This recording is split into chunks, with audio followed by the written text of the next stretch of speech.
muy poco, aquí más que todo en el campo. La gente trabaja duro en el verano y en el invierno, pues aquí el invierno es bien duro, bien fuerte. Ahorran, trabajan como la hormiga. Sí, miren al lado izquierdo también, a veces, no sé si son Amish, esa gente también viven por acá, un poco de ellos. Lo ven al lado izquierdo la granja que hay allá, ¿verdad? Mucha de esas, la mayoría de gente de eso viven, siempre producen mucho. Ya me encontré la salida. Me quedaste ahí. ¿Dónde está la salida?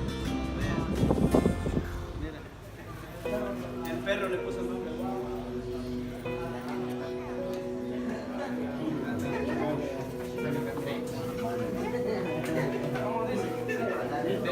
¿Cómo dice?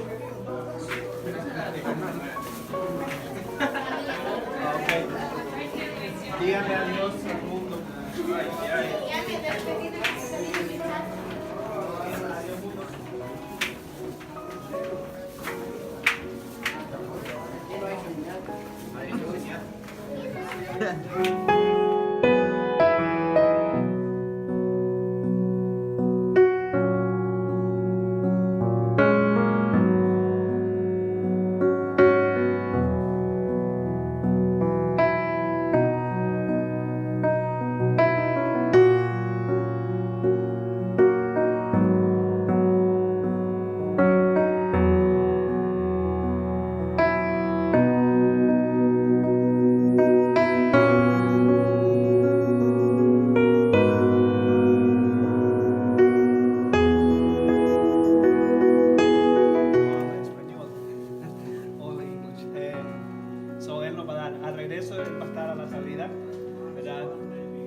I'm glad to hear that. Welcome to Luray Caverns. My name is Dante and I'll be your tour guide for today. I do have a handful of rules I'd like to go over before we get started. First and foremost, our most important rule is please do not touch or handle any of our formations. You have natural salts and oils in your skin that will permanently damage them, just like these ones that are along the pathway. Those are no longer growing because of us interacting and handling them. Now please do stay with the group at all times for two very important reasons. Number one, we will be having a tour coming in behind us, and we don't want to interfere with them, as well as our lights are on timers, which means they will go out after we leave each and every stop. And I assure you, being left down here in the dark alone is not fun at all. Now, if you all have any questions throughout the tour, please feel free to ask because I love answering any questions that you all may have. Now, your all's tour will be lasting around an hour to an hour and 20 minutes, and you all will be walking around 1.25 miles. So is that okay with everyone? Yeah. Awesome. Now, Luray Caverns was discovered on August 13th of 1878 by 3 local men. Their names were Andrew Campbell, William Campbell, and Benton Stebbins. And they were on the surface searching for a cavernous area because they saw exposed limestone on a hillside. And when they arrived at that exposed limestone, they did find a small quarter-sized hole with cool air flowing out of it, and they thought that that was fairly unusual for a hot August day.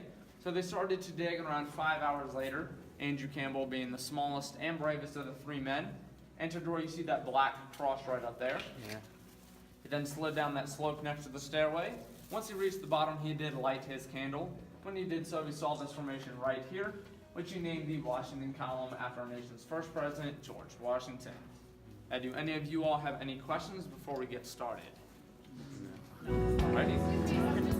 Yes, ma'am. Yep. Yeah. Alrighty.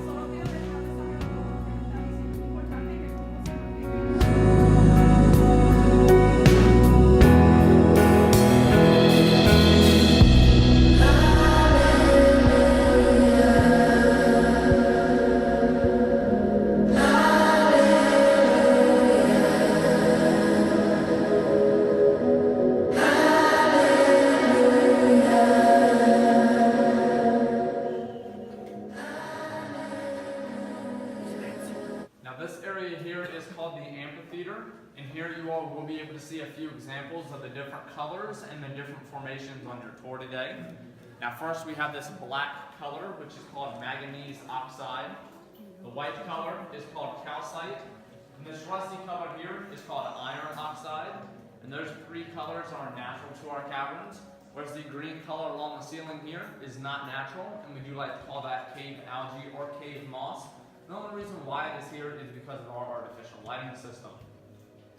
Now you all will be seeing stalactites that hang tight to the ceiling, stalagmites which might reach the ceiling, as well as columns and flowstone formations.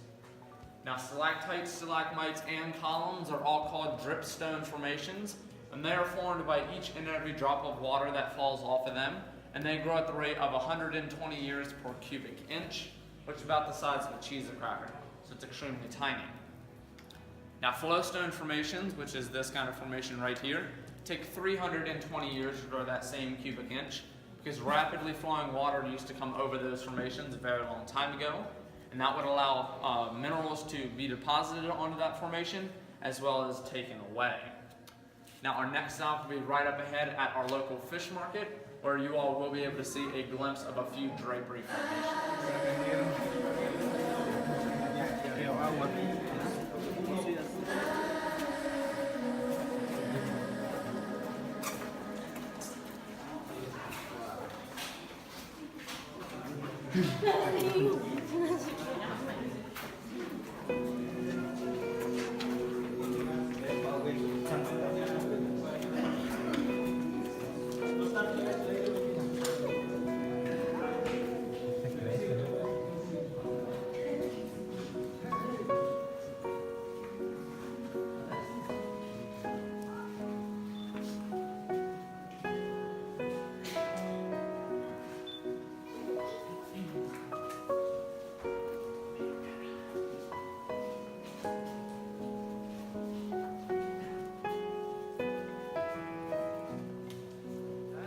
Because of these formations right here, they do look like fish that have been hung up and ready to dry like in an old style fish market.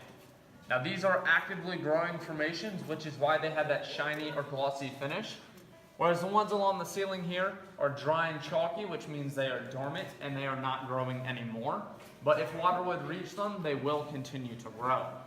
Now as you go deeper into the caverns, you will notice more and more dormant formations, because of course the deeper you go, the harder it is for water to get down to those areas. Now as we go to our next stop, which is called Pluto's Chasm, you all will be passing by our largest body of water here in the caverns, which we do like to call Dream Lake, and it does span 2,500 square feet in area and 18 to 21 inches at its deepest point, and it does show a perfect reflection of the ceiling above.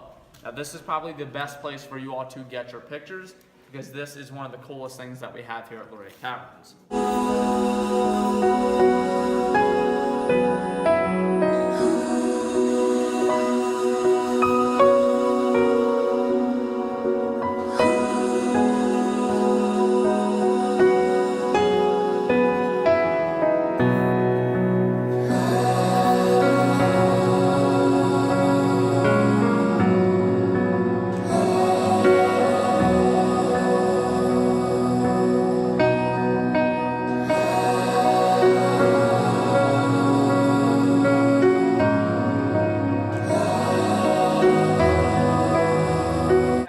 Stretch 500 foot long and 70 to 90 foot in depth, and this used to be a very active waterway that flowed throughout the caverns. And down inside of Pluto's Chasm, we do have that large white formation that we do call Pluto's Ghost. Now for you all there in the back who cannot see Pluto's Ghost, once you get up in this corner here, he's directly down inside the chasm to your left hand side. Pluto's Ghost got its name because Pluto is the name of the Roman god of the underworld, and ghost for when the three explorers came here. The flicker of their candlelight did bounce off that formation, resembling a ghost or a specter that was following them. Now you all will be able to see that formation 2 more times a day, just like they did. Your second view will be at the very end of the chasm, and then your third, final, and closest view will be along the pathway down inside of the chasm, where you all will be about 50 feet away from that formation. Now as we go to our next stop, which is called Skeleton's Gorge, for you all taller people, I would recommend watching your heads coming through this area.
and your best view of Pluto's chasm, which will be on your right hand side.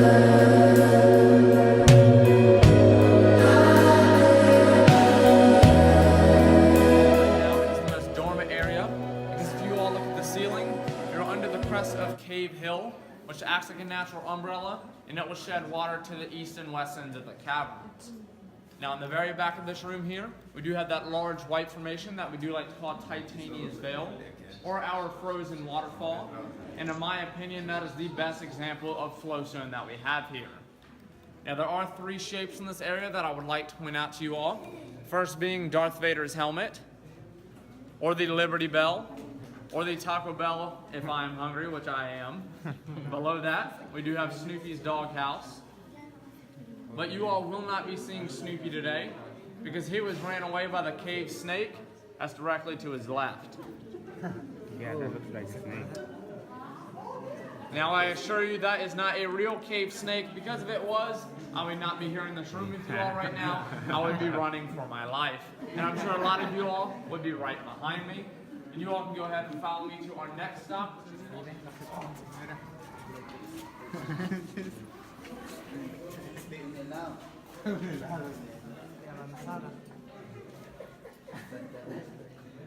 Formation. It does span 120 feet in circumference and 40 feet tall. And this formation has been dated to be 7 million years old, whereas our entire caverns has been dated to be 450 million years old. Now, we do like to call this our giant redwood, but I personally do not see a giant redwood. I see a giant shaggy dog with its head and its front leg, its back leg, and its big shaggy tail. Now, if you all can imagine, this used to be a very active waterfall. The water coming over the top, then it cut the two grooves down the center. The water would pass directly where you all are standing today, and then off to your right-hand side and down into Giant's Hall, which is your deepest point on your tour today. And this is why we do also call this room our overlook chamber, because you all are overlooking into Giant's Hall. Now, as we go to our next stop, which is called Saracen's Tent, you all will be going around this corner here, which does look into Totem Pole Valley handrail, because it is a straight drop of about 50 feet right down. This is also, in my opinion, the best view of the entire cavern.